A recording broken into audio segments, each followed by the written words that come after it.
Por más de 500 años, la historia nos ha mostrado algo fascinante. Las grandes potencias suben y luego caen, siempre.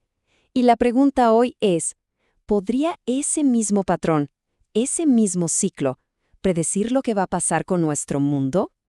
Y bueno, aquí va la pregunta del millón, ¿no? ¿Será que hay una especie de fórmula para entender el destino de las naciones? O sea, ¿es predecible o es todo puro caos, pura suerte? Pues aquí es donde se pone interesante, porque entra en escena el inversor y autor Ray Dalio, y él dice que sí, que no solo es predecible, sino que todo sigue un ciclo muy claro que se ha repetido una y otra vez en la historia. A esta idea central, Dalio la bautizó el gran ciclo. Así que, a ver, vamos a meternos de lleno a desglosar qué es exactamente y qué es lo que lo mueve. Básicamente, piensen en el gran ciclo como el ciclo de vida de un imperio, ¿ok? Es casi como una persona. Nace, crece, llega a su punto más fuerte y con el tiempo, inevitablemente, empieza a declinar. Y ojo, esto no es una idea sacada de la nada. Dalio lo identificó después de analizar, imagínense, medio milenio de datos. Este ciclo se resume en 3 etapas, muy claras. Primero está el ascenso, ¿no? Pura energía, innovación. Después llega el apogeo, la cima del mundo. Y como ya se imaginan, al final viene el declive. Pero a ver, esto no pasa porque sí. Hay motores muy claros que impulsan cada etapa. El ascenso, por ejemplo, se construye sobre bases súper sólidas. Buena educación, mucha innovación, productividad a tope. Cuando se llega al apogeo, bueno, es el dominio económico y financiero total. Pero aquí viene lo interesante, el declive. Y esto es clave, ¿eh? El declive casi siempre llega por problemas internos. Deudas que ya no se pueden pagar, una desigualdad social que se dispara y, claro, una polarización política que lo rompe todo. Ahora, uno podría pensar que esto es pura teoría, ¿verdad? Pues no. Dalio nos muestra con ejemplos súper concretos de la historia cómo este ciclo es algo muy, muy real. Y fíjense en el patrón, es que es clarísimo. En el siglo XVII, el imperio holandés era el rey del comercio, hasta que dejó de serlo. Luego, en el XIX, el turno fue del imperio británico, ese del que decían que nunca se ponía el sol. Y bueno, ya sabemos cómo siguió la historia. Y más para acá, en el siglo XX, vimos el ascenso imparable de Estados Unidos después de la Segunda Guerra. Como dicen por ahí, la historia no se repite, pero vaya que rima.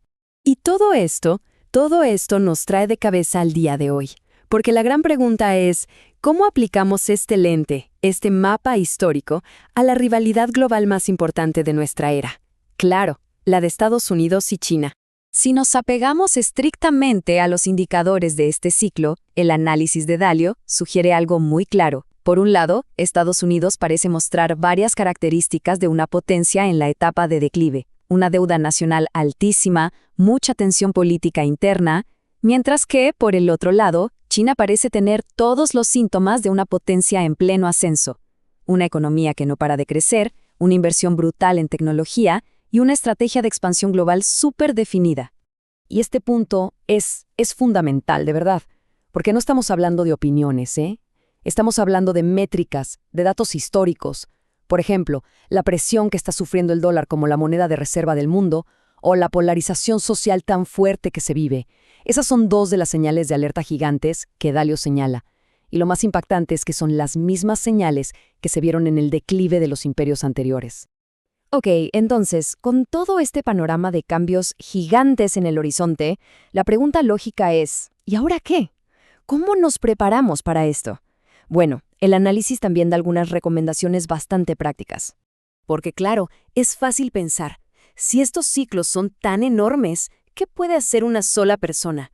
¿Cómo se le hace para navegar un cambio de esta magnitud, tanto en lo personal como en lo financiero? Pues las recomendaciones son bastante directas. Primero, diversificar, sobre todo en lo financiero. No poner todos los huevos en la misma canasta, geográficamente hablando. Segundo, ser adaptable. En épocas de tanto cambio, la capacidad de aprender cosas nuevas y de soltar lo que ya no sirve es crucial. Y tercero, que es la base de todo, entender la historia. entender estos patrones para que el futuro no nos agarre desprevenidos. Entonces, ya vimos el ciclo, los ejemplos del pasado y cómo se ve en el presente. Todo esto nos lleva a una reflexión final sobre el momento histórico que nos está tocando vivir y qué es lo que podría venir. El resumen es este. Los patrones de la historia sugieren, con bastante fuerza, que estamos justo en medio de un gran cambio de poder a nivel mundial. Pero, y esto es súper importante, reconocer el patrón no significa que el futuro ya esté escrito, para nada. Las decisiones que se tomen hoy, ahora mismo, tienen un peso enorme. Y con esto cerramos. Todo este análisis nos deja con una pregunta flotando en el aire, una pregunta muy poderosa. Si la historia nos da una especie de mapa de lo que podría pasar, la pregunta que queda para la reflexión es, ¿qué papel vamos a jugar cada uno de nosotros en este nuevo capítulo que se está escribiendo?